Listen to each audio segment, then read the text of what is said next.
So, and particularly, in this, sadly, this with the outbreak of the current global pandemic, the incidents or cases of violence against women are spiking than ever since, whether it be in workplaces, schools, home, hospitals, refugee camps, shelters, or even in parliament, pretty much everywhere, right? So let me give you some recent data on violence against women published by the United Nations Women Organization 2020, which is pretty much 2 or 3 months ago.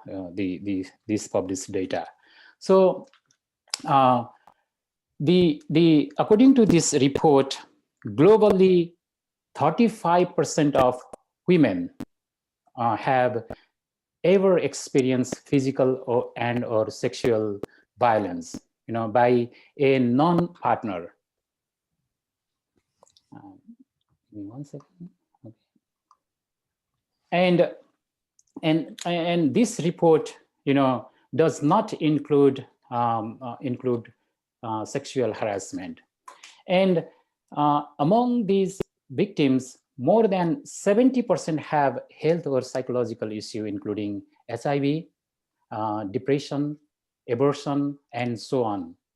And the report also, presents alarming data that is globally 137 women are killed every day by a member of their family. And in 2017 alone, about 87,000 women were intentionally killed globally.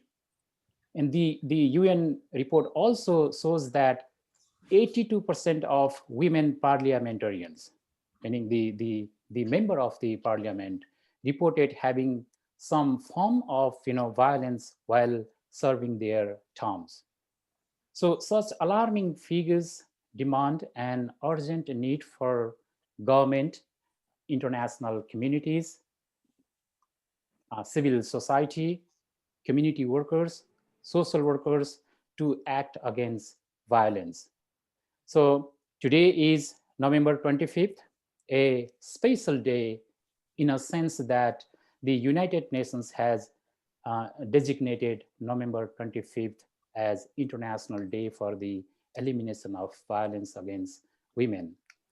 Just to give you a quick background of when it started, in 1981, the Latin American and Caribbean feminist and activist marked November 25th as a day to combat and raise awareness of violence against women.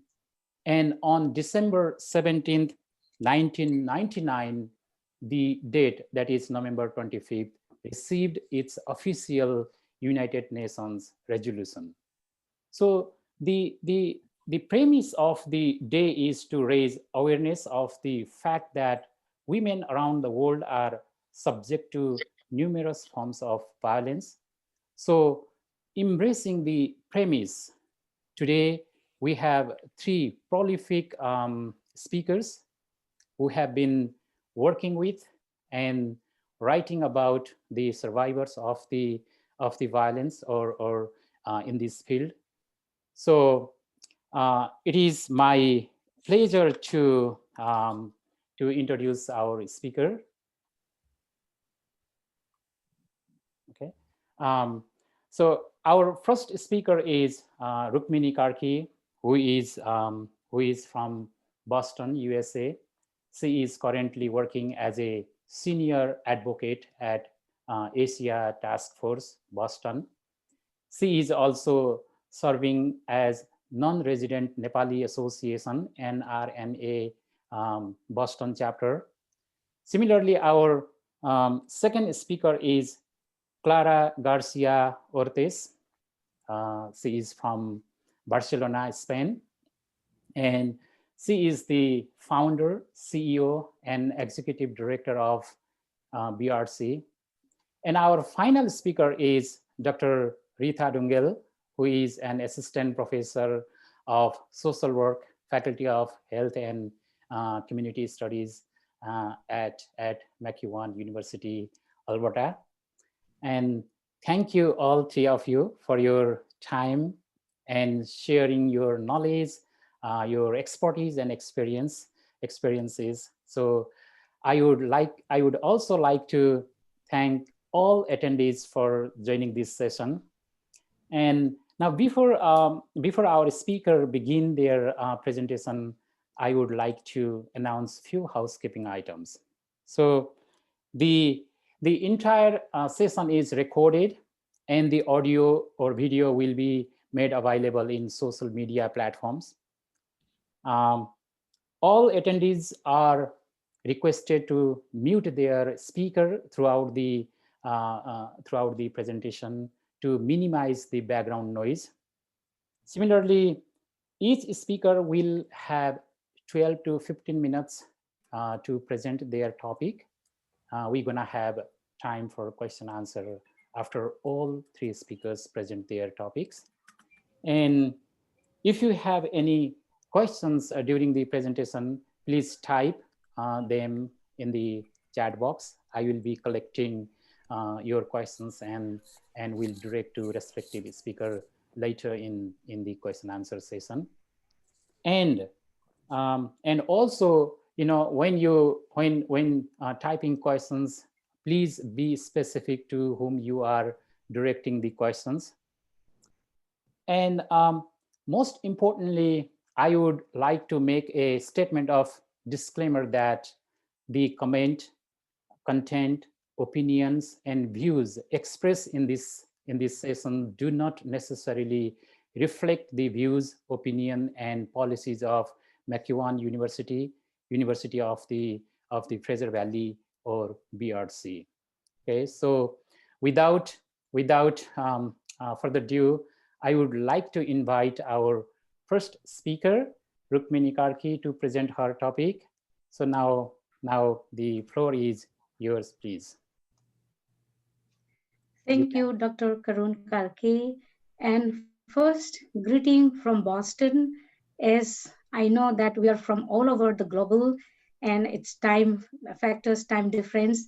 And first, I would like to thank Rita Dhungel for giving me this opportunity. And hello from Boston and namaste to everybody. I work for the Asian Task Force Against Domestic Violence for the last 9 years. And today I am on behalf of this International Day for the Eliminations of the Violence Against Women. I'm very honored and also I'm very sad to talk about the domestic violence, the increased number of domestic violence, even in this time.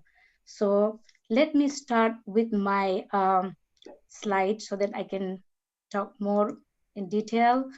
So Asian Task Force.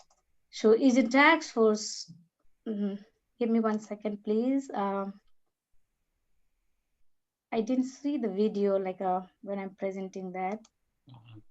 Can you see? Okay, so can you go to the share screen all the way down on the button somewhere in the middle? Or do you want me to share your slide? You okay? No, because I didn't see my video. That is why like I was a little confused.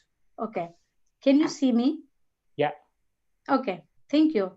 So ETAX is a non-profit community organization serving pan-Asian survivors of domestic violence and intimate partner violence.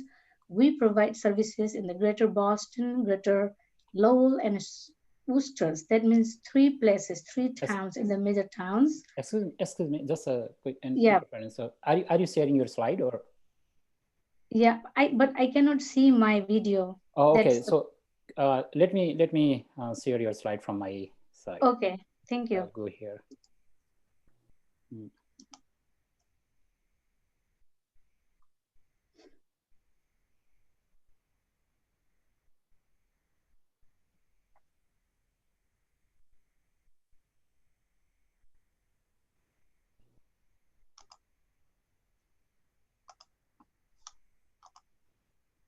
Can you see the slide, please?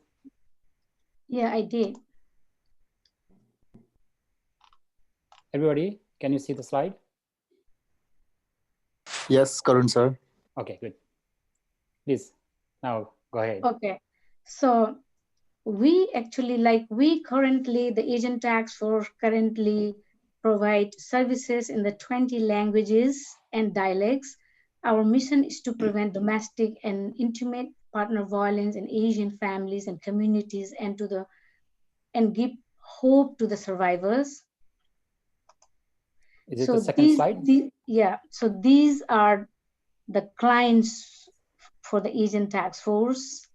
You can see all over this small little red flags, and also the staffs are also from all over the global. We speak more than 20 languages, and unfortunately, I speak 5 languages. Let me go to the next slide, please. Okay. Is this the one? No. This one? No. Okay. This one? Let me do it from my side, okay? Oh, okay. I'm very sorry for this. I'm very sorry. So today, my main topic is to talk about domestic violence, and to my experience, and I believe we all experience the same. Domestic violence is all about power and control. Oh, no, excuse me. Still, we are not seeing your slide. Could you please go to the slide share, down, and then share your slide? Give me 1 second. This is the technical issues. Yeah, just go down and. Okay, can I go now? No, we just see you. We don't see your slide. Do you see my slide now? Now it's coming. Good. I'm totally okay. So now apologize for this technical. So you can see the slides now, right? Yeah, go to the left hand side. Click on the slide so that this will be. Is this not big enough? Yeah, it works. Yeah. This is big enough.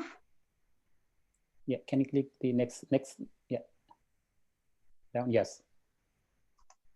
Okay. Is this big enough? Yep. So are we okay? Yes. Yeah.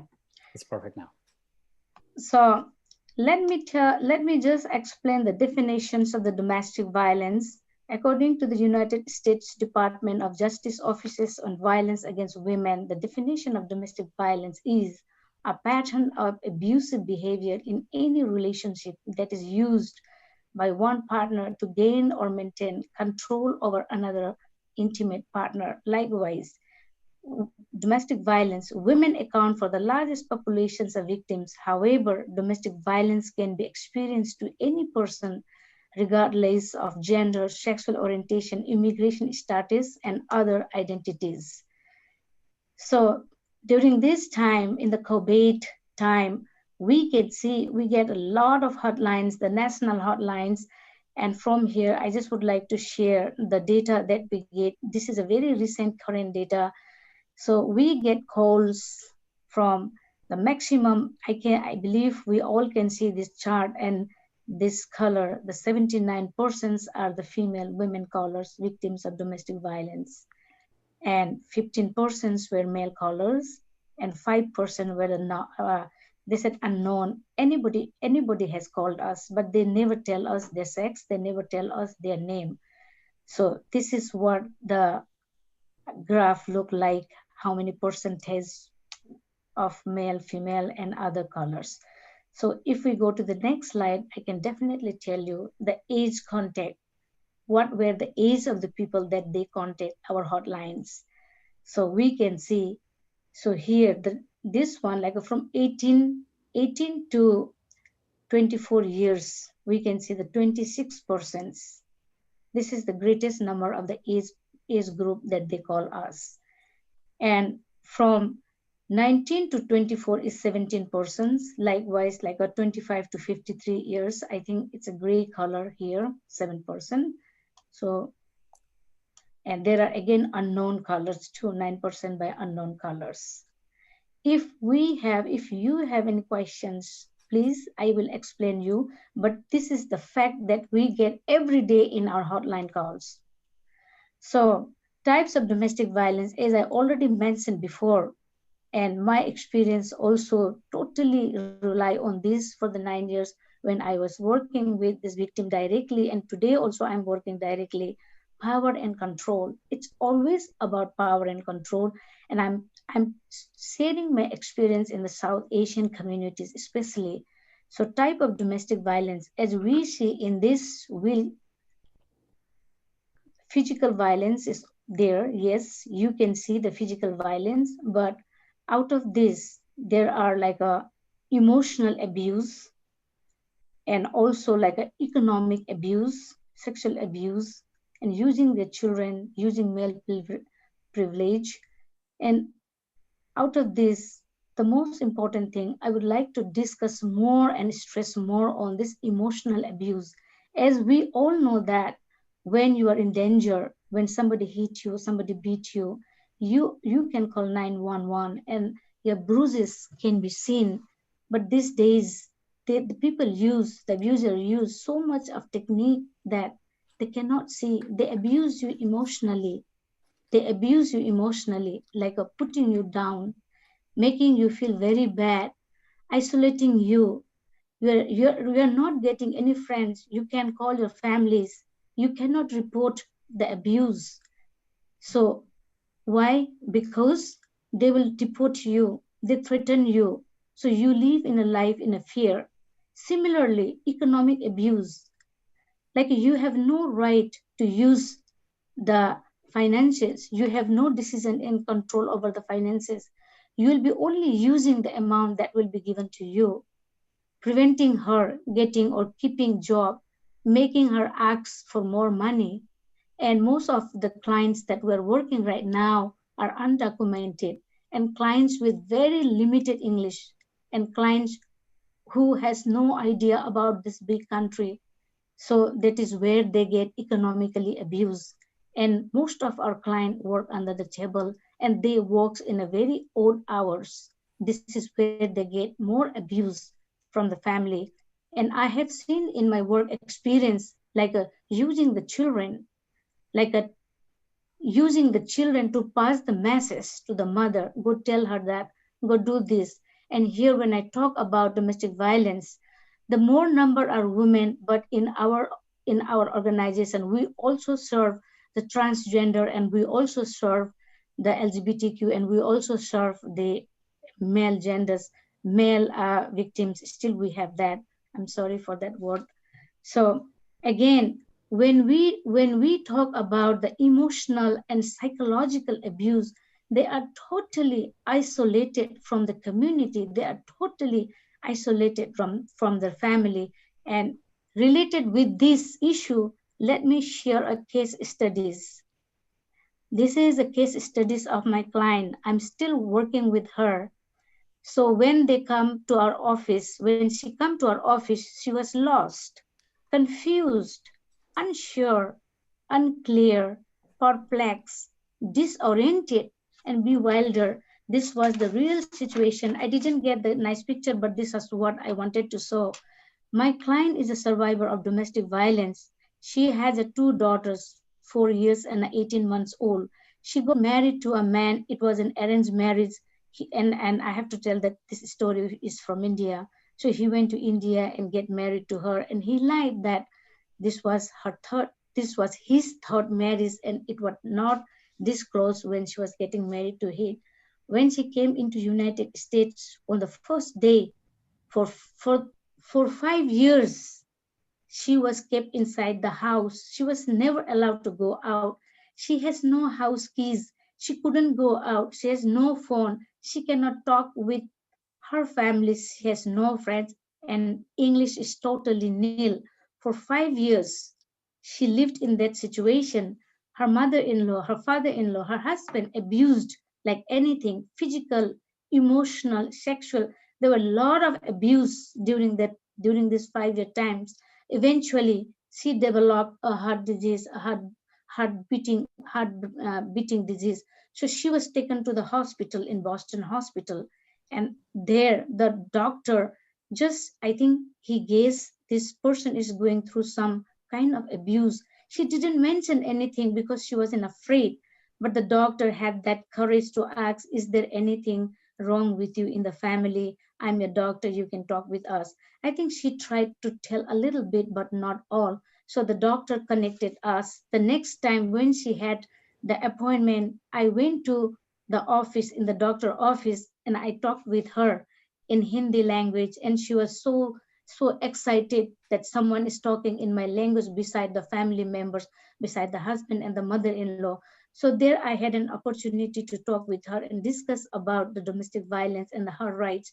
Then she opened up a little bit. She opened up. This story begins in July last year, July 2019, when she was beaten. And after she had made us, she had that guts to call 911. She ran down from the fifth floor to the second floor, in the second floor, and with the help of her neighbor, she called 911. Police get there and police arrested. But again, this is not the end of the story. We have to take her to the court for the restraining order, and she went with the same figure like this, with two children holding in her arms. Both children were with her. So today, at this COVID situation, she cannot work, she could not find any job, but the legal system has given her some right, sole custody of both children to her, and she has a full 1 year restraining order. The protective restraining order means protective order from the abuse, and the husband is not staying there. We are working for other economic support for her. But today I'm very glad to say that she attend English as a second language classes in online classes. She passed her driving test and she's ready for her job, but she's looking for like a more brighter sides of her life. This is what where we work with clients, and this is not only one story. We have many story. I work with 45 clients, and ETAX has more than that, and each of us work directly with them. So along with that, power and control and domestic situation in the immigrants, women's in the South Asian community. After talking to this and with my direct experience working with the clients for so many years, working with them means walking with them all the time, empowering them, talking their rights, talking the rights in this country.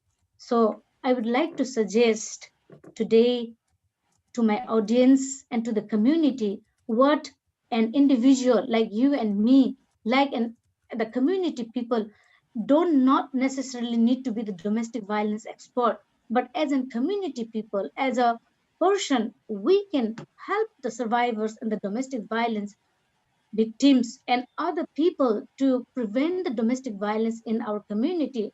So these are the few things which has been very, very helpful to me. And this is my, I will say, this is my Bible. These are my mantras that I follow always. This is the principle for me.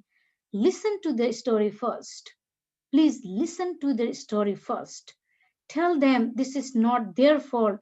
Why I'm telling there means all kind of genders is the victim of domestic violence. They should not feel ashamed to seek help. They should not believe in their stories, what they are going to tell you. Emphasize it's not fault, it's not their fault. No one deserves an abused to live an abused. Respect their confidentiality. Please respect their confidentiality. Let's not make a story. Let's not make a gossip. Let's not make a gossip of their stories while we are taking our teas. Support their decision. When we support their decision, we really empower them. Tell them that they are not alone. Truly, they are not alone. Domestic violence can occur to any person. Any questions so far?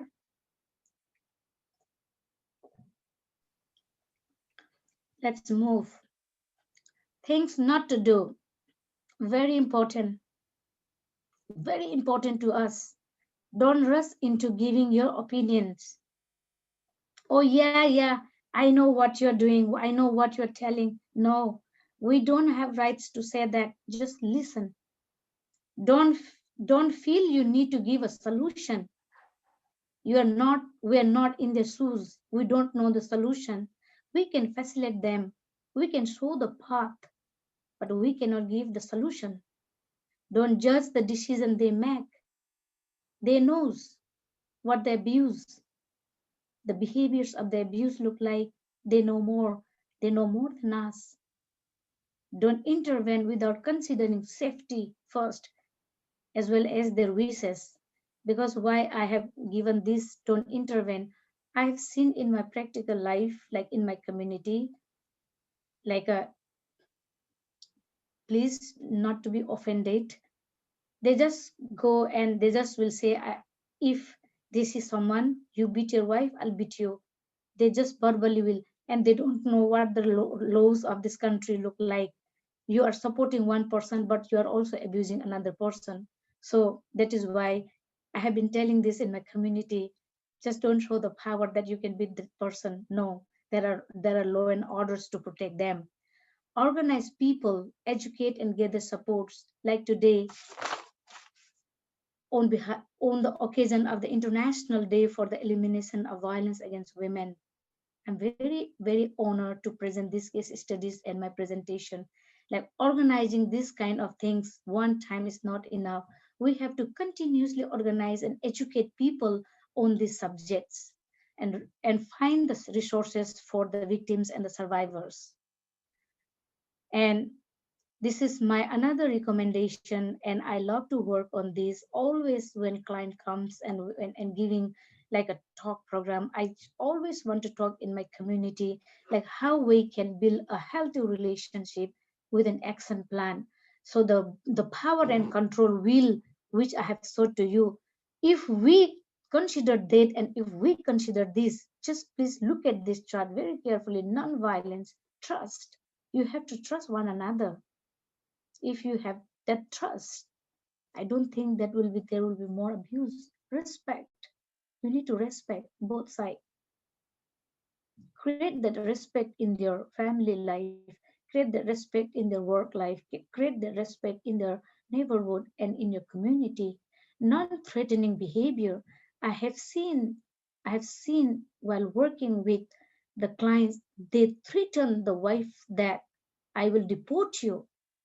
They hold all the passports, they hold all their documents, and they are just without any document, and they will threaten them, just I will deport you. If you report the abuse, I'm going to deport you. This is what exactly the will control power says when we talk about the emotional abuse and psychological abuse. So non-threatening, let's adopt the non-threatening behavior. Encouragement.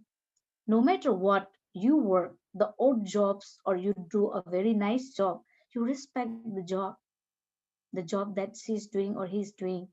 So honesty and accountability, if you have that in your family, I don't think that there will be much abuse in the family level, in the workplace, or in the community. Financial fairness. My client Excuse me, always report. just sorry, I just interfered you. So you have so 1 minute, please. Okay. Yeah, Thank you so thank you. much. Financial fairness. Because of the financial, not financial fairness, there is abuse. So with this, I'm very, very happy and thank you. I believe I tried to deliver the message of domestic violence in our community and the increase of domestic violence in the COVID situation. And I believe we will work together to end this. And if you have any questions regarding any domestic violence issues, please call me or email me. I can help you find the more resources and reach out to you if you need anything. Thank you.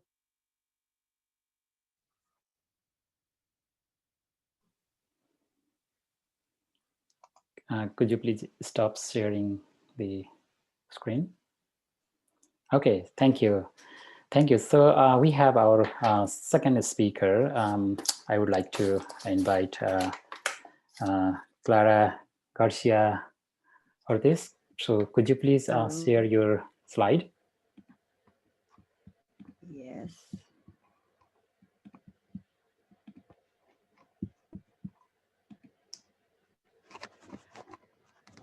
Hello, everybody. Hope you are well. Like Rukmini, violence against women is every day in every place of the world. Sorry. I'm Clara Garcia, I'm from Spain, and in 2015, during a travel in Nepal, I get to know a form of violence against women that make me change totally my life, okay? I founded BRC, and I founded the Ratovaltin project, Red Bucket project, and we are facing Chaupadi in Nepal since 2017. What is Chaupadi? Okay, Chaupadi is a all centuries old tradition that tell that women are impure when menstruating, that cannot enter in their house. Everything that they touch is contaminated, so they are not able to enter the house, to cook, to touch their family members. If everything that they touch have to be washed because it's impure, and that is a kind of violence against women because take the dignity totally away from them. Is a serious violation of human rights, and you will see in the kind of the work that we work how that is really terrible. Okay, for understanding why in Chaupadi, we work in West Nepal, in far West Nepal, that is a way that to understand why Chaupadi is so strong there, that women cannot enter inside the house, they have to sleep outside because it's really far away from Kathmandu. It's like minimum 40 hours by bus. But I always tell that Chaupadi is everywhere where a Nepalese woman is. In Kathmandu, it's Chaupadi. All over the world, it's Chaupadi. Nepali women usually don't go to the temple when they menstruate. So some kind of Chaupadi, some kind of menstrual restriction is everywhere where a Nepalese woman is. It's not a magic key. There exists not a magic key to finish with that. What we do for facing Chaupadi, because I don't like to speak about finish with Chaupadi, because I really like to respect the tradition and the culture from people. What we do during the Ratovaltin project is sexual and menstrual education in schools to boys and girls, menstrual cups, woman group, men group, and participatory photography. And with that, I will show you a lot about Chaupadi. During the Ratovaltin project, we do sexual and menstrual education in schools, like I told, and we do from to boys to girls from class 6 to 10. And the most important part of our project, girls that has been using the menstrual cup minimum 1 year are the ones that are the trainers. So our mentors, for example, now in this picture is Sangeet and Manisha. Last year, that was in 2019. In 2018, they were students for class 10. And in 2019, they were teaching during the gap time that they have till class 11. So during the scholar vacation, they can work, have some money to continue with their studies.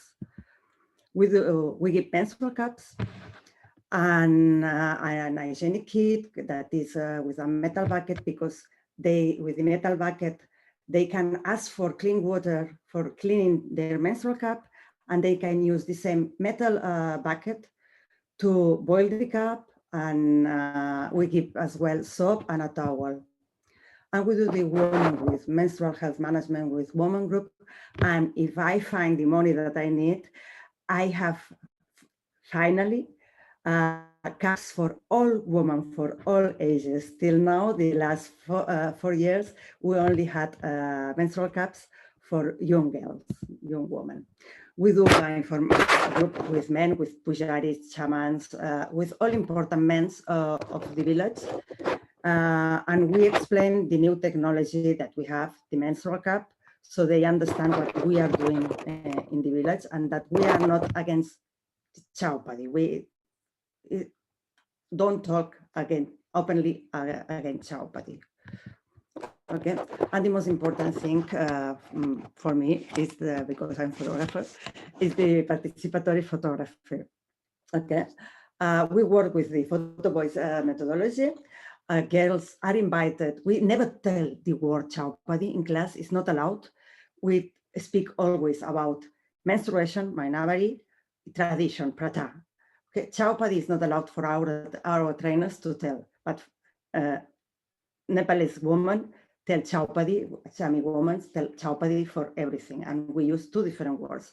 So in our photography class, we ask girls the first day to go home and come back with photographies about things that they don't like about their menstruation, things that they would like to change. And with these photographies, I can show you what really Chaupadi is. Okay, there is really different kinds of hats, gods. You can see easily when a girl is menstruating, because she always have a plate, a glass, their blanket that nobody can touch, and they have to wash every day. There are really different kind of chow gods. The government destroy the chow gods in trying to destroy the tradition, and girls are sleeping outside. Girls cannot go to the temple, girls cannot go to the main source of water. Girls are alone, alone, alone, alone. That is the thing that they more hate, being alone. Nepal is a culture that like be together. Woman has to work hard, sometimes harder than without the menstruation, because if it's no menstruation, maybe they are cooking, and with the menstruation, they have to go to the field. They cannot have free access to water or to food. So sometimes if they come, for example, from the field and is nobody in their house, they cannot drink. They need somebody that give them water. They need somebody that give them food. They have to wash every day, but they have not access to the main source of water. They have to wash their clothes every day, but they have no access to the clean sources of water. They have secondary sources of water that sometimes is dirty water. They have to wash their babies when their babies sleep with the mothers in the shower. In the morning, they have to wash, put in the sun in a fabric that is clean, and another woman can take the baby and they go and go to work. There is discrimination between women. Okay, we have a lot of pictures that women discriminating other women, so that is normal. And the only people that can finish that tradition really is faith keeper, shamans, or the elder, the mother-in-law in houses. Okay, it's more than 4 years that we are with the Rato Baltin project, and our project works really well. It's really work continue because people in Nepal is taking ownership of the project. Next year, I hope we will have 29 Achami girls. And if everything works well in 2022, I would like to stop working in Nepal, and that only Nepalese girls work there. Okay. When we do our evaluation of our project, the main question is what changes have been occurring in the life of the girls. Did we change Chaupadi? Menstrual cups can change Chaupadi. And the reality is that quite all girls tell that they feel more clean, that they don't need to wash every day the clothes, that they get small changes. Okay, at this moment we have 2,250 girls and young women using menstrual cup, And the 93% of the users are using the menstrual cup after 1 year. From this 93%, 63 are reporting changes in the Chaupadi tradition. Changes that can be because they feel not dirty, have a thick blanket in the shower, or go and because the mom has been in our trainings as well, the mother and see that it's not dirty, the mother allowed them to enter in the house or to sleep below the house. That actually is the it's better that in the forest, or like we have seen in no one place, no? There is many changes with the food as well. From the girls that we have been given the menstrual cup, 94 of these girls have been doing Chaupadi before, and 75 of them report changes. The last year, we were asking us, maybe with the education is enough. Maybe if we should we should ask girls that are not using the menstrual cup. And so we did a survey with the girls that we have been teaching menstrual health management and in the schools with boys and girls, but didn't want the menstrual cup. And we find that in front of the 67% of the girls that are using menstrual cup, 57% of the girls that are not using menstrual cup, they did some changes in the Chaupadi tradition as well. They did small changes, changes in the food, but it was some changes as well. In these girls that didn't use the menstrual cup, it was more girls that still have been sleeping in cow sheets, and still some of them has been sleeping outside, even they didn't have any hut, no, any place to stay. So with that results, we saw that education help, but it's not a magic key. CAPS works better, okay? And if you want to know more, you can visit our website. We really need donations and help, and visit our website at BRC NGO in the social networks, or if you can find a donor box that you will find our website as well, and how to donate and how to help. It's the biggest problem that we have. Is really helping that project, and we have that. We have a lot of menstrual cups. We know that menstrual cups are helping, but what is stopping us is funding, no? And I think if we could find more funds, we could help a lot more girls, no? Okay, that was my Chaupadi presentation. Thank you, Clara, for your wonderful presentation, and it's so powerful. And I really like your, the photo voice. That's so powerful. Yes. Yes. So please, if you have any questions, just type there in the box. I will be collecting your questions, and then we'll direct to the respective presenter speakers later on during the in the Q&A session. So now I would like to invite our third presenter, Dr. Rita Dhungel. Please, the floor is yours. Thank you, Karun sir. This photograph reminds me of my past, where I was certainly breathing and alive, but I was like a dead body after being repeatedly raped. As shown in the picture, I kept saying, "No, no, leave me." How many times I said, "Stop, stop." I said, "Stop it." But who would listen to me, except the furniture and the walls in the room? Because of that assault, I still cannot overcome my physical and mental illness. Sorry, excuse me, ma'am. Are you sharing your screen? I am going to share now. Perfect. Yeah. Oh, thanks. Okay. Namaste, everyone. This is one of my favorite photo boys, as Clara just talked about photo boys. So I would like to start with this. I wanted to start with this, one of the reflection from one of our co-researchers that I was significantly involved with her in her work.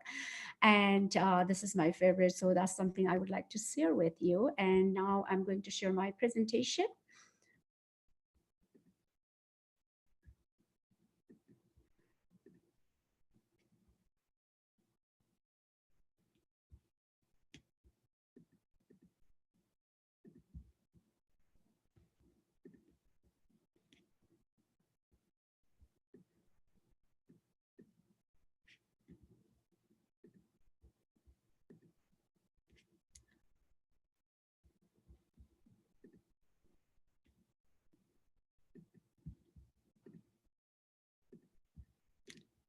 I don't know why it's not. Okay, let me go back. Okay.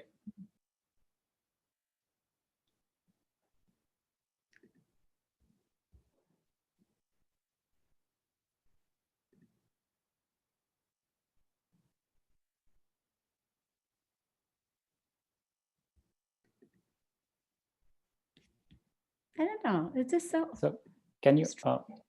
This is not something I sent to you, so let me. Did you end the slideshow before you stop sharing? If you didn't end the slideshow before you stop sharing, you have to go to your home screen and close the previous slide that you just stopped sharing. Mm-hmm. Otherwise, it will block that out. Okay, that's probably one of the reasons. Yeah. Mm-hmm.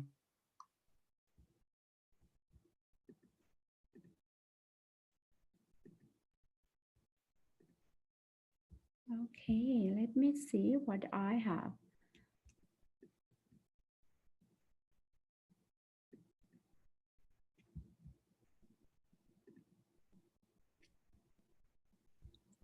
Or do you want me to share from my side? Yeah. I'm just getting there. Okay. Thank you, though. Okay.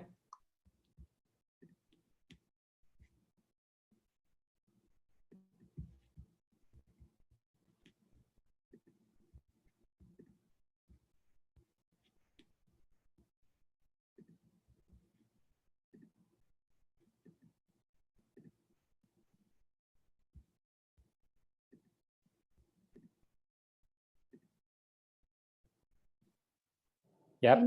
Okay, excellent. Perfect. Thank you. Namaste and good morning, good evening, and good afternoon, probably in different places. So I would like to welcome all of you this our celebration on International Day for the Elimination of Violence Against Women. And I'm really glad that you are here. So I'm going to talk about intersectional operation trafficking survivors in Nepal. For those people who don't know, I'm originally from Nepal, and I came in Canada in 2005 as an immigrant. And I'm currently teaching at McGill University as an assistant professor at School of Social Work. Regardless of the work I do currently, but I still feel like I'm connected to community. I still feel like I'm a community practitioner, community builder. Because I have been working with communities since last probably 2 decades, locally and internationally. Sorry about that. Okay, so today we are going to be capturing a little bit about intersectional operation, and then the goal is to help everyone understand how trafficking survivors who had been in trafficked in brothel, they experience intersectional operation even after they come back in communities and try to reintegrate in with families and with communities in Nepal. Okay, so before I start my presentation, I would like to start with land acknowledgement. I know we are all over the world, so definitely if it applies, then you can do land acknowledgement from the place where you are now.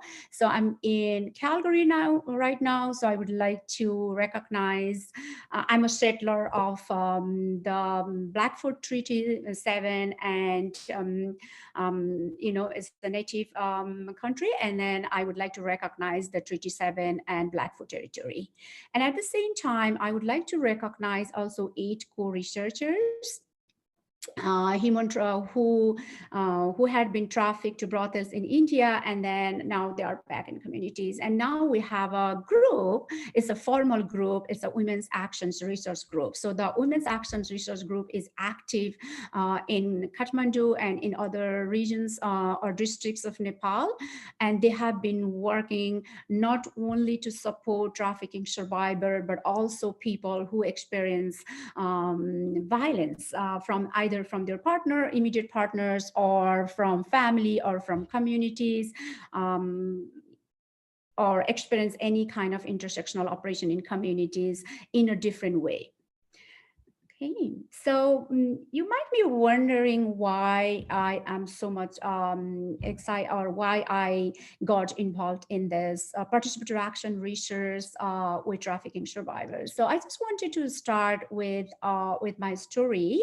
In 2004, I had an opportunity to work with Save the Children USA on Safe Migration project, and because of that project, we all went to India in Delhi, and we visited more than 45 brothels, and our goal was to talk to Nepali women who are working in those brothels.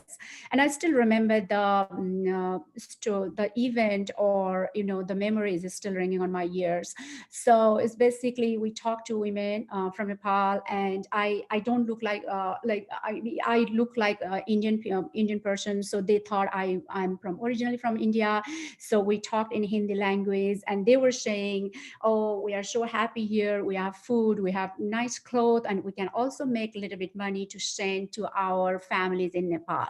That's all they were saying. And for some reasons, it was not even intentional. For some reasons, I just said something in my own Nepali language, and they got puzzled, and they said, do you speak Nepali? And I said, yes, because I'm from Nepal.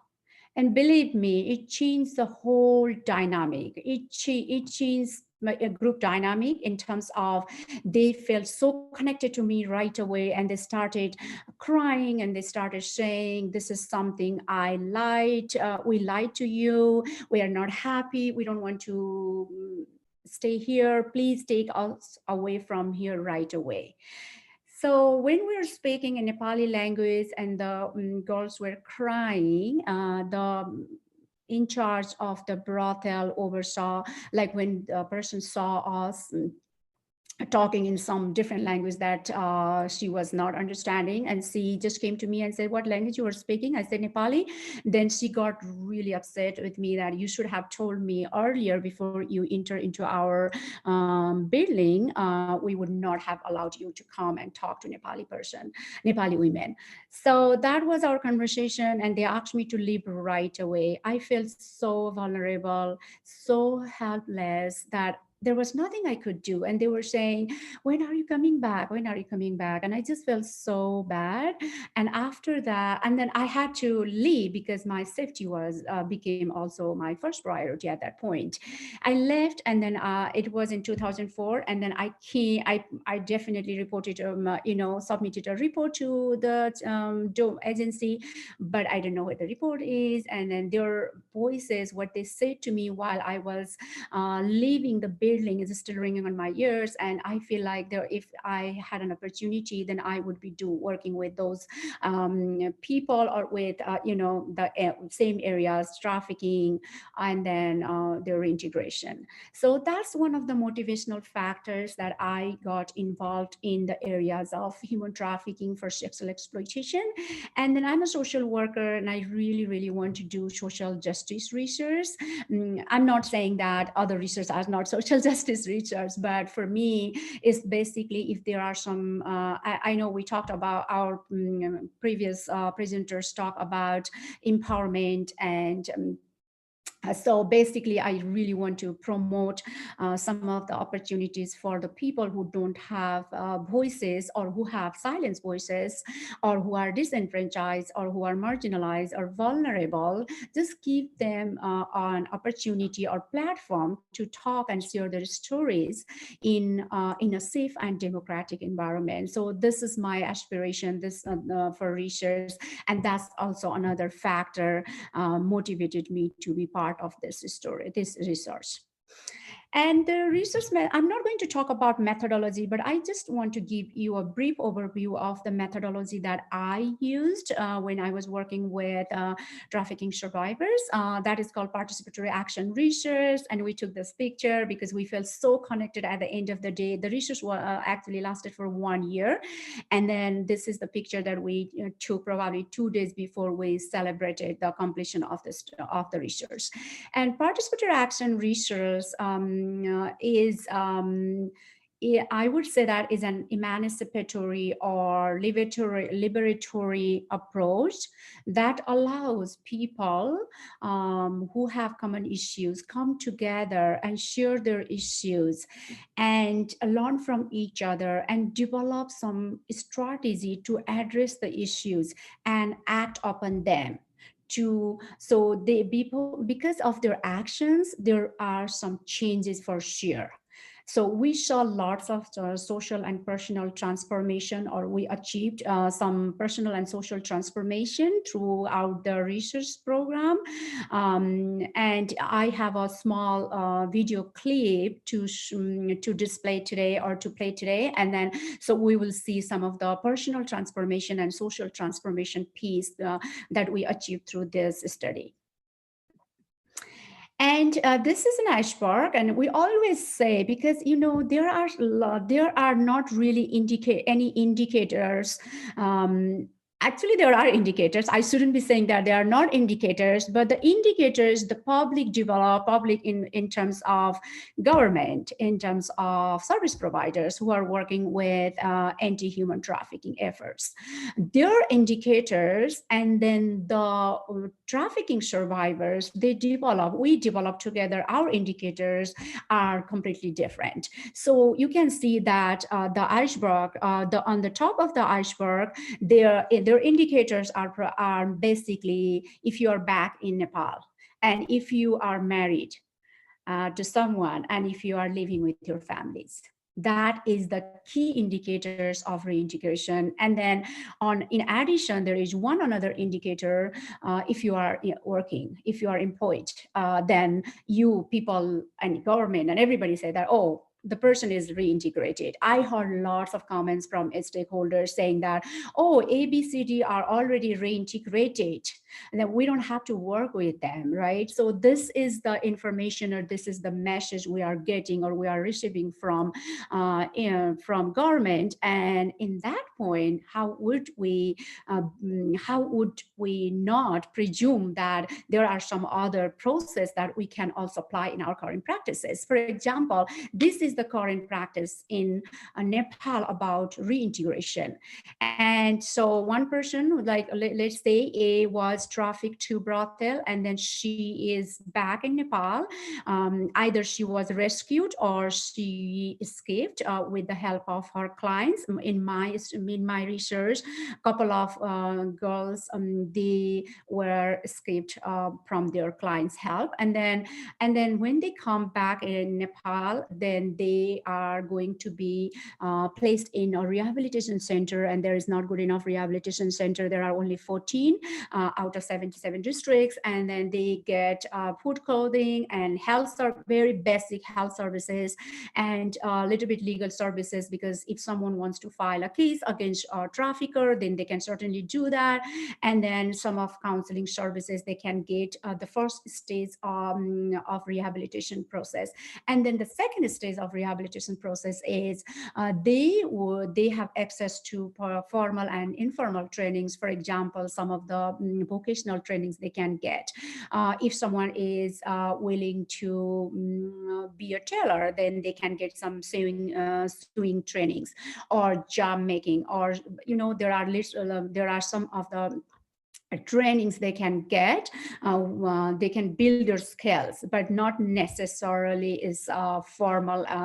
I mean, like educational level education. They can definitely they go to the school at this point, but still, if they are under like most of my co-researchers, they didn't have formal education when they were trafficked, and then when they came back, so they can get some school level education in the rehabilitation center, but they can't not go to school during that time frame. And then definitely there are some recreational activities provided to those survivors who are back in Nepal. And then the next step starts with reintegration process, what that looks like, empowerment programs. And definitely it's not necessarily a big differences between empowerment program and some formal and informal trainings. So I strongly believe as a social worker, I don't think I can empower anybody. I can certainly provide or create a platform for or opportunity for people to empower themselves. So they do a little bit different kinds of program, and then also the women are engaged in some of the conversations with counselor and sharing their stories, as Rukmini said, are listening.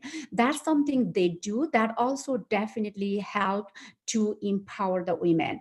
And then finally, the representative from the organization, they go to rural areas and meet with their family or communities, and to to assure them or to encourage them to bring their girls back in their communities, in family. So they do a little bit mediator kind of work between the survivors and their families.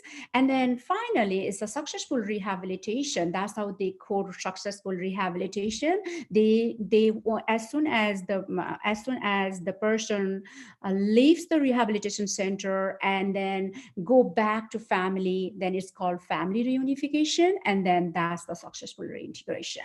That's the current practice in Nepal. However, what we found from our research, and this excuse me, sorry, I just interfere you. You have one minute or so. Thanks. Okay, so I'll just go through that then. So I have I put doubly victimized. This is the root causes of this. Can I get 2 more minutes, please?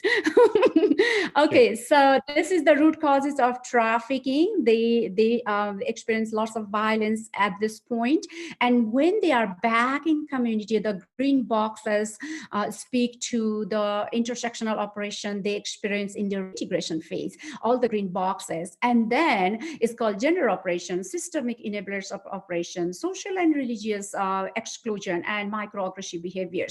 So both are the factors. Actually, both factors are aggravating their operation and then making them more doubly victimized. They already victimized here, and then they feel like, okay, I really want. Some of the co-researchers, they say, I better go back to India and do the work as I was doing, because the society doesn't really allow me to live in a safe situation. I'm not safe here because I experience every day all the intersectional operation.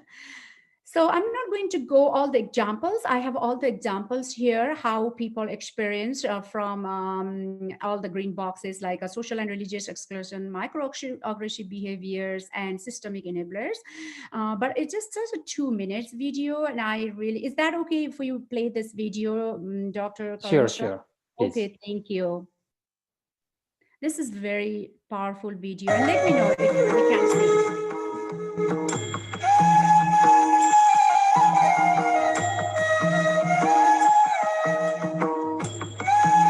बारेमै हाम्रो स्थिति कस्तो छ त भन्ने कुरा चाहिँ स्वयंले नै research गर्नु भनेको एकदमै नेपालमा चाहिँ पहिलो रिसर्च जस्तो लाग्छ हाम्रो विचारमा। यो चाहिँ सायद हाम्रो रिसर्चर रिता ढुङ्गेलज्यू नभएको भए हाम्रो लागि सम्भव पनि थिएन। अब आफूले खुलेर बोल्न सक्ने हैन, अनि आफ्नो अधिकार के हो भन्ने कुरा चाहिँ पहिला जति रिसर्चहरू आउँथ्यो हामीसँग कुरा लिन्थ्यो लान्थ्यो होइन भने यो रिसर्चमा चाहिँ आफ्नो लागि आफै लड्नुपर्छ है शक्ति समूह भनेको बेजरी खानबाट प्रभावित महिलाहरूद्वारा सञ्चालन हुँदै आएको विश्वको पहिलो संस्था हो यसै संस्थामा म आफू कार्यरत छु त्यो भएको कारणले गर्दाखेरि पनि हामीले रिता दिदीलाई हाम्रो शक्ति समूहमा नै भेट्ने मौका पायौँ सुरुमा हामीले म शक्ति समूहमा चाहिँ अब आबद्ध भएर काम गर्न थाले पनि निकै वर्ष भइसक्यो होइन त्यो क्रममा काम गर्ने क्रममा धेरैजना नै रिसर्चरहरू चाहिँ आउनुभयो होइन हाम्रो कार्यक्षमताको वृद्धि गर्ने चाहिँ अनि त्यसपछि आत्मबल चाहिँ जुन उत्साह देखेर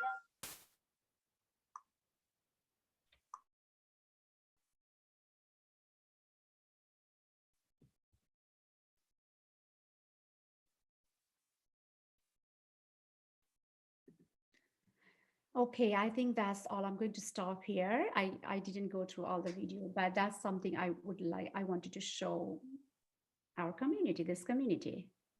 Yeah, thank you so much.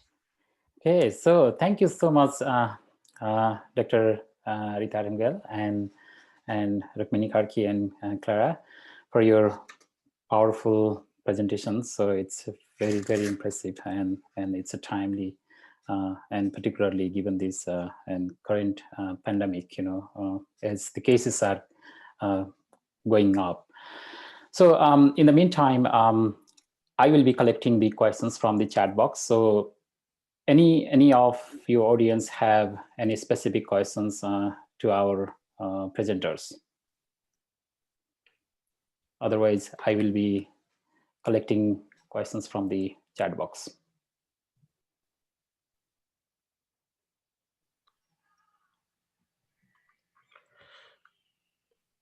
The question you have got already in the chat box are not authentic, or they are authentic too?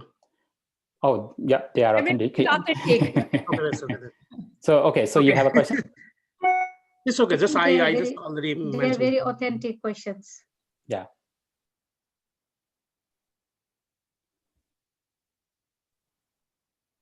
Okay, so I have a questions here for Rukmini, Karki. So the question is, you began your presentation with the definition of domestic violence. Do you think that the UN definition or the discourses that international organizations have developed or address all the violence against women? So this question is from Rabindra sir. Yes. Okay, so thank you for asking me these questions, and definitely I will try my best to answer these questions. Like yes, the VAWA Act, which was started in 1994, I believe the developed and the underdeveloped countries, it's just a law, a statute of law to define the domestic violence, the definitions of the domestic violence.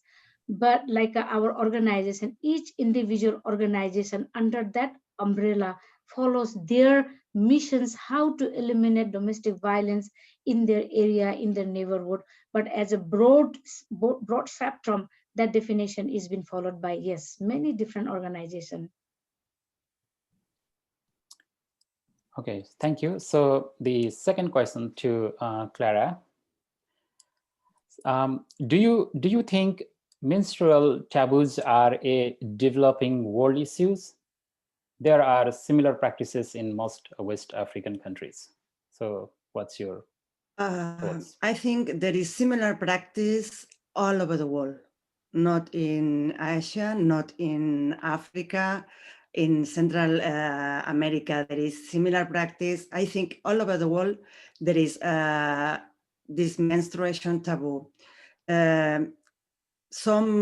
Most of the religions have something to against menstruation. I don't know why, no, but and for example, in my case, okay, in Spain, we had small things like you cannot do mayonnaise when you are menstruating because it's not going to be good. You cannot touch plants. You cannot go swim because you are not going to have more menstruation. So here is the taboo is totally alive. And for example, I get rejected a lot of grants from private industries, for example, because my work is about menstruation. People tell your project is amazing, you are doing an amazing job, but it's about menstruation, that is gross. Okay, so yes, the question is that the menstrual taboo is something all over the world, not only in developed countries, in my opinion. Okay, I hope that. Thank you, Clara. And I think a couple of days ago, I have a very wonderful conversation with one of my colleague, and Festus is right there. So he mentioned very interesting thing, like why people in Ghana marry more than one women. So it would be very interesting or thoughtful for us to, if you Festus share your some ideas. Yeah, so when I shared with Karun, he mentioned about the menstrual taboos that Clara, you were going to be talking about today, and I thought of how it's so similar to the situation in Ghana. And so in most part of Ghana, if you were a woman and you were in your menstrual period, you were not supposed to, so they wouldn't go outside and sleep outside of the home. Each woman has their own rooms that they would maintain, but they cannot have access to their husbands. They can cook for their husbands and all those other taboos that come with that. And so for that reason, a man needs to have a second wife, so that in the event that one of the wives is menstruating, the other woman would take care of the duties of a wife towards the husband. And so when I thought about this, I thought about how some of these minor taboos would echo patriarchy and lead to some of these dynamics in the family structure. Yeah. Thank you, Dr. Festus Mawson. And I have another question to Clara. So the question is, does your study tell Chowpadi as a cultural practice?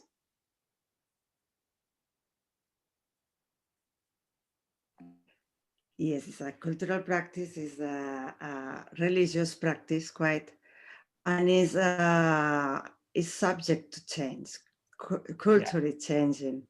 Okay, all of you can remember. I don't remember. I don't remember the name of tradition when widowed were born with the dead husband. That was a tradition, and that was changed. So tradition are changing, okay, with education, with the evolution of the world, traditional changing. We approach really in a really respectful way to the Chowpadi tradition. We never tell a girl, don't do Chowpadi, no, because we know that we will put the community against us, and it's not what we want. What we do is explain the girls with the dialect that we do with the photographies, that not all over the world is the same, no? And respecting all this cultural thing, I think it will change. It's changing already. It's changing, no? New technologies are in every place of the world. Girls are knowing a lot, and it will, I hope, in 1-2 generations, Chowpadi will be something like here when we talk about the mayonnaise getting wrong with when you are menstruating. Yes, I was thinking about what Festus sir was speaking. It was really interesting, that point of view, that maybe the two wives because menstruating. But for example, we had a case that we had two sisters living together with a small kid because the rest of the family were working in India. And the two sisters, when two women live together, usually they get the menstruation get quite similarly, get together. And these two sisters, when they saw that they had the menstruation has to come more quite together, they took anti-baby pills. So they stopped their menstruation. So two women is not enough because they may synchronize. Thank you. So yeah, one of the very Maybe very you are interesting. right. So, Maybe you are right. So my father at one point in time had up to 5 wives. Did you hear that? He had up to 5 wives. So he can, take care of I have Thank one you. question, Karun sir. Sorry. Yep, please. I have the first questions that was asked to me. It's incomplete. Like the first question I was asked, like the power and control wheel, and definitely to Ravinder sir and all the. That's what I was going to ask you. The second part of the because question. it was bugging me, like because when we talk about power and control, no matter what. I'm from Nepal and I live in India, I live in Nepal, and I have traveled so many places in Nepal, and I came here and started working. And it's not that like people might say, many friends from Nepal ask me, is there abuse in America? Definitely. More than Nepal. More than Nepal. More than severe than Nepal.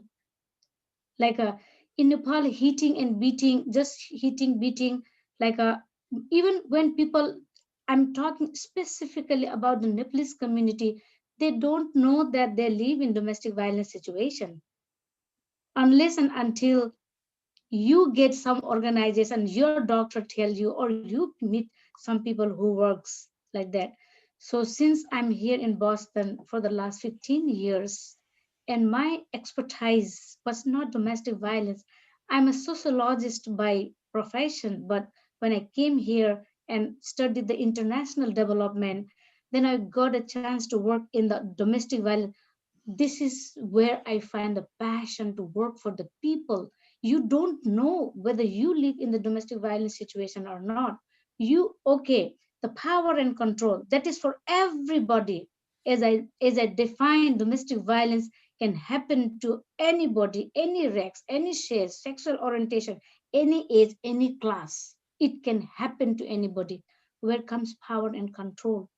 One particularly holds the power and control the other one economically, psychologically. And I have seen this in my day-to-day life when victim comes and said that they don't have money to go back to their house, the train fare. We buy the train fare for them. You help them to navigate the location, how you get one train, how you go 911, how you call your doctor, how you make an appointment. With you cannot believe like a people living in this country, they know everything. No, they don't know until they find the resources. They don't know. That is where power and control defines in a cycle of domestic violence, where is your position. That is why I was trying to tell how the power and control operates by one particular person and dominate the other one. That is where abusers use as a technique. That is one thing that I want to complete that one. And the other thing down there, Nepali context domestic violence. Yes, I still have 4 or 5 victims from Nepali community.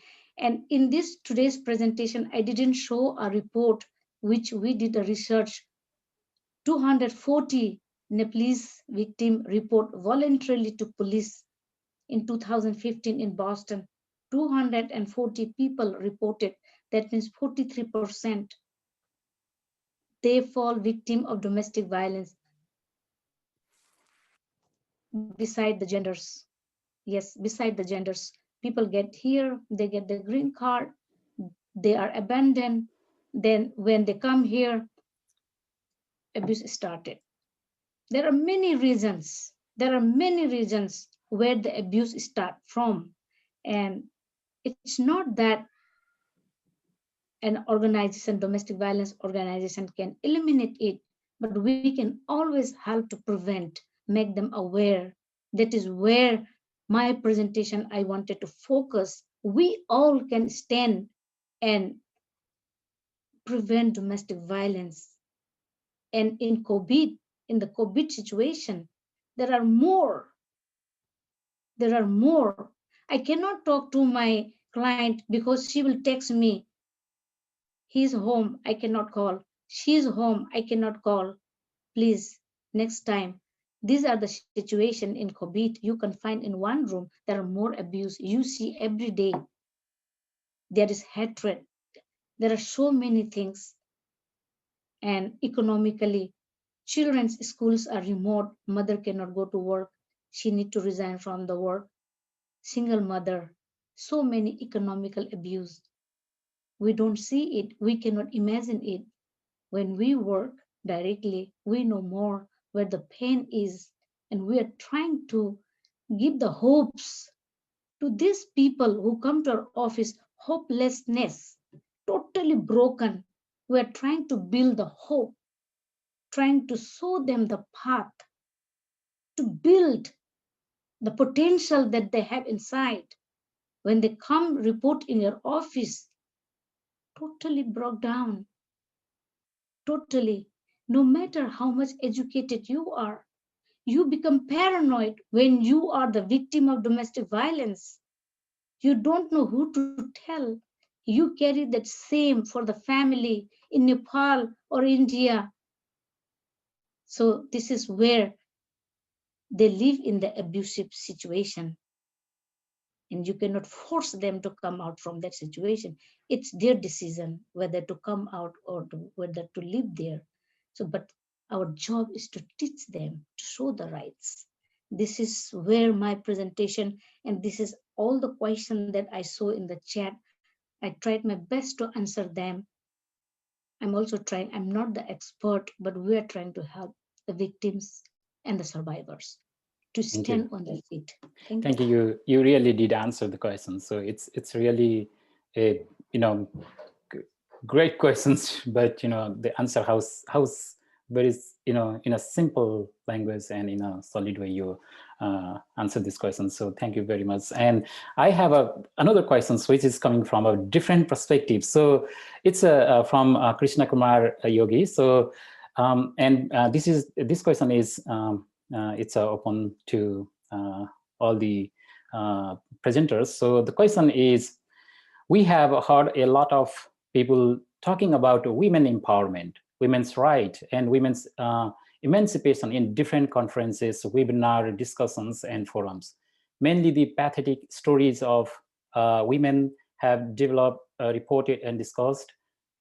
Though these all can have some cognitive value, now my concerns are substantially towards the patriarchal or concrete action plans if you have for sharing with us today to eliminate women's violence in Nepalese context. So anyone can jump in for this question.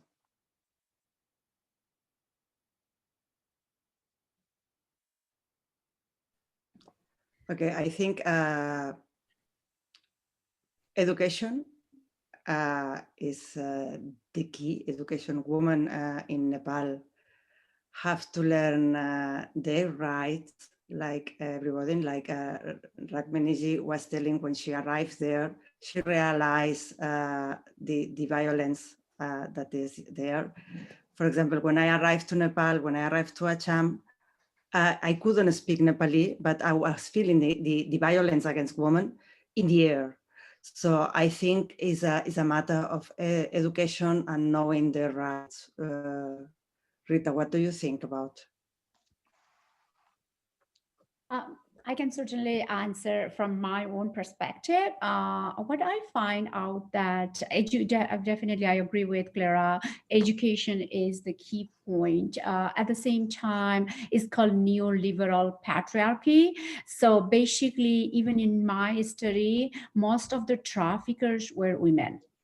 Of course, patriarchal ideology is escalating their vulnerability to socioeconomic marginalization and vulnerability to trafficking. But at the same time, most of the traffickers in my study shows that they are women. Either they are relatives or they are neighbors or other people in Kathmandu or other people from rural areas. So I think from my perspective, we really need to provide awareness and education, and this is one of the forum that we are providing awareness. And if you even like, I know we have some participants there and audiences, if even you could go and share one takeaway thing with other people, that is also one of the ways that we could promote our, how people are experiencing violence in Nepal. And another thing that I am thinking, and it's not being happened in Nepal, but I feel like we really need to focus on our work. Basically, we always focus on victims or survivors, victims and survivors, and very less research on oppressors, very less research or practice on the people like who actually does that, right? Who do this kind of operation. So I'm thinking to bring men and then do the same photo voice or community-based research with men about this reintegration or about this menstruation. That could be another ways that we could promote awareness. So thank you. I have last questions, and because Clara, because you are the outsider, so perhaps the questions are for you. So last questions, and we have just 40 seconds left. So when you were doing all these projects back in Nepal, so did you face any kind of backlash against your initiative? Usually not. Usually I'm really welcome to the villages and I'm really welcome to the places. In some place, once in Chilhaya, in Karnali zona, I was invited not to go to the school through the main gate if I was menstruating. But usually the people is really happy with the project because we go with to really remote places that quite no one NGO is going, and if they go, they do a talk and they go and they never come back, and we come back and come back and come back. No, and another time, one father told me that he was not happy with our teachings because we were telling the girls that they have to drink milk. And that was one day in a class 10 in Chilhai as well, that I got angry. I never tell nothing, but we were in the middle of the class and we do one training. We do like a small meditation with boys outside the class, and we ask boys to think that they are their sister, no? That they wake up in the middle of the night and that they feel wet and they go to the toilet and that they are menstruating. No, we make boys put in the skin from their sister, their mom, their cousin. No, and when they come back from the meditation, girls during this time has been doing has been writing what they like and they don't like about their menstruations, and we usually ask boys, okay, look, okay, thank girls you. So don't like yes. Carla, sorry. So only one thing. Okay. Boys don't like, for example, girls don't like, for example, sleep outside, and we ask boys, you think that will something wrong occur if girls sleep outside? And girls were telling no, but I'm I will be a shaman and no Adami Jakri, and girls will not be allowed to touch me. So they don't feel that that is right, but they still think about that.